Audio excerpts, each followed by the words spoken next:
ரொம்ப நேரம் கேட்கறது கஷ்டம். அதான் அமைச்சர் சொன்னாங்க, பசங்க ரொம்ப நேரம் உட்கார முடியாது, 12 மணிக்கு குறித்த நேரத்தில் நிகழ்ச்சியை முடிச்சா நல்லா இருக்கும் அப்படின்னு. குறித்த நேரத்தில் நிகழ்ச்சியை முடிக்கணும்னு சொன்ன அமைச்சருக்காக ஒரு நல்லா கைத்தட்டலாம்னு நினைக்கிறேன். இருக்கிற Shalini super super, thank you so much. இந்த நிகழ்ச்சியை வடிவமைக்கும் போது அமைச்சர் அவர்கள் சொன்னாங்க, ஒரு 4 ஆண்டுகளுக்கு முன்னாடி வெறும் நம்ம ஊக்கத்தை கொடுக்கறது மட்டும் முக்கியம் இல்லை, +2க்கு அப்புறம் என்ன படிக்கலாம் அப்படிங்கிற வழிகாட்டுதலையும் இதை இணைச்சு கொடுத்தா நல்லா இருக்கும். 4 ஆண்டுகளுக்கு முன்னாடி அமைச்சருடைய முன்னெடுப்பு தான் நடக்குது.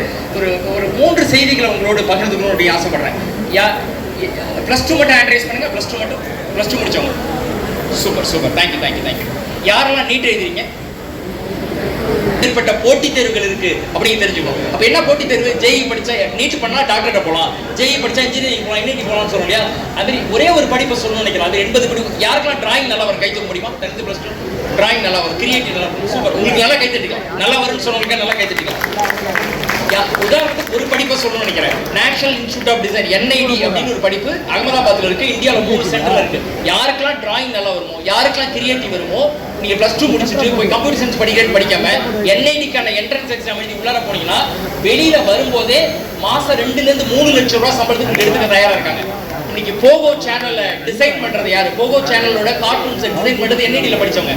நம்ம யூஸ் பண்ற ஐபோனோட ப்ராடக்ட் டிசைன் பண்ணது NIDயோட ஸ்டூடெண்ட்ஸ். அப்ப NID மாதிரி இப்ப ஆக்டிவ் ரியல் சயின்ஸ் ஒரு கோர்ஸ் இருக்கு. யாருமே சேர்றதுக்கு இல்ல. இன்னைக்கு EMI கட்டுறோம் இல்லையா, லோன் போடுறோம் இல்லையா, அப்ப படிக்கிறதுக்கு ஆக்டிவ் ரியல் இப்படி வந்து 80 போட்டித் தேர்வுகள் வருஷத்துக்கு 10,000 ரூபாய் 20,000 ரூபாய் ஃபீஸ்ல படிக்கிறதுக்கு வாய்ப்புகள் இருக்கு. தமிழக அரசுடைய நான்முதல் இணையதளத்தை போய் பாருங்க. யாரெல்லாம் MBBS போகணும்னு நினைச்சீங்களோ கை தூக்குனீங்க இல்லையா? MBBS உங்களுக்கு கிடைச்சா ஓகே. இன்னைக்கு வந்து தமிழ்நாட்டில் போன வருஷம் 1,34,000 பேர் நீட் தேர்வு எழுதினாங்க. அதுல ஒரு கிட்டத்தட்ட 11,000 பேருக்கு MBBS சீட் கிடைக்கும். பாக்கி பேருக்கு MBBS சீட் ஒரு வருஷத்துக்கு 11,000 பேர் தான் சீட் இருக்கு.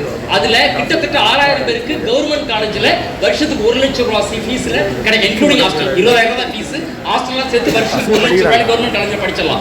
அப்போ வருஷத்துக்கு 11,000 பேர் கிடைக்க போதுனா பாக்கி பேர் MBBS கிடைக்கல அப்படின்னா பல நேரங்கள்ல நீட் தேர்வுல தோத்துட்டேன், வாழ்க்கையிலே தோத்துட்டோம் அப்படின்னு நினைக்கிறேன். நீட்ல ஜெயிச்சு டாக்டரான சந்தோஷம், ஆனா உங்களால டாக்டர் ஆக முடியலன்னா அதற்கு ஈக்குவலா இன்னும் அதைவிட உயர்வான படிப்புகள் இருக்குன்றதை புரிஞ்சுக்கணும். நீட்ல ஒருவேளை உங்களுக்கு மார்க் கம்மியாயிடுச்சுன்னா MBBS சேர முடியல, BDS சேரலாம். BDS சேர முடியல அப்படின்னு வச்சுக்க, நீங்க இந்தியன் மெடிசின்ல இருக்கிற ayurvedic, Siddha, homeopathy, Unani, naturopathy, yoga 5 படிப்பு இருக்கு. 5 படிப்புல ஆயுர்வேதிக், ஹோமியோபதி, சித்தா, யுனானிக்கு நீட்ல மார்க் கம்மியா இருந்தாலும் கிடைச்சிடும். நேச்சுரோபதி யோகாவுக்கு +2 மதிப்பெண் அடிப்படையில் உங்களால் சேர முடியும். அதுவும் கிடைக்கல, நீங்க வேப்பேரியில் இருக்கிற வெட்டினரி யூனிவர்சிட்டி, நீங்க வெட்டினரி யூனிவர்சிட்டியில சேர்ந்து BBSc பண்ணி MBSc நீங்க நிறைய பார்க்கலாம். நீங்க சென்னை மாதிரி நகரங்கள்ல வீடுகள்ல பெட் அனிமல்ஸ், பூனை வளர்க்குறோம், கிளி வளர்க்குறோம் இல்லையா? அப்ப சென்னை மாதிரி நகரங்கள்ல நீ கால்நடை ஆராய்ச்சிக்கான வாய்ப்பு இருக்கு. உலகம் ஃபுல்லா இந்தியாவுடைய கால்நடை ஆராய்ச்சி மாணவர்களுக்கு வாய்ப்பு இருக்கு.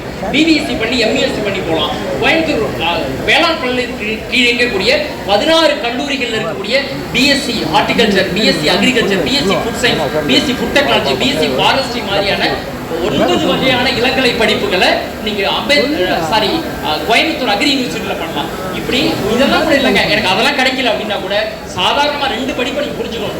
நீட்டு கிடைக்கலன்னா 2 முக்கியமான படிப்பு. Forensic science. என்ன ஃபாரன்சிக் சயின்ஸ்? குண்டு வெடிச்சதுலாம் போய் பாக்குறாங்க இல்லையா? ஒரு கைரேகை நடந்த யாரோட கைரேகை கையெழுத்துன்னு பாக்குறாங்க இல்லையா? குற்றங்களை சயின்ஸ் மூலியமா கண்டுபிடிக்கிற படிப்பு ஃபாரன்சிக் சயின்ஸுக்கு. BSc ஃபாரன்சிக் சயின்ஸ் படிச்சுட்டு MSc ஃபாரன்சிக் சயின்ஸை நேஷனல் லெவலில் பெஸ்ட் யூனிவர்சிட்டியில் படிச்சீங்கன்னா மாசம் 1.5 லட்சம் ரூபா 2 லட்சம் ரூபா சம்பளத்துக்கு எடுத்துக்கிறதுக்கு நீ கம்பெனி சார் வெளியே. ஃபாரன்சிக்ஸ் மட்டும் இல்லை, நீ சைக்காலஜி, நீ பீப்புள் ஆர் சோ ஸ்ட்ரெஸ்ட். இன்னைக்கு எல்லாரும் வந்து நீ ஸ்ட்ரெஸ் இல்லாத வீடே இல்லை அப்படின்னு ஆகிடுச்சு. இன்னைக்கு எல்லாருக்கும் இப்படி கை கால் மூட்டி வலி இருக்கும், அதே மாதிரி இன்னைக்கு வீடு ஃபுல்லாக உலகம் ஃபுல்லாக ஸ்ட்ரெஸ்ஸாக மாறிடுச்சு.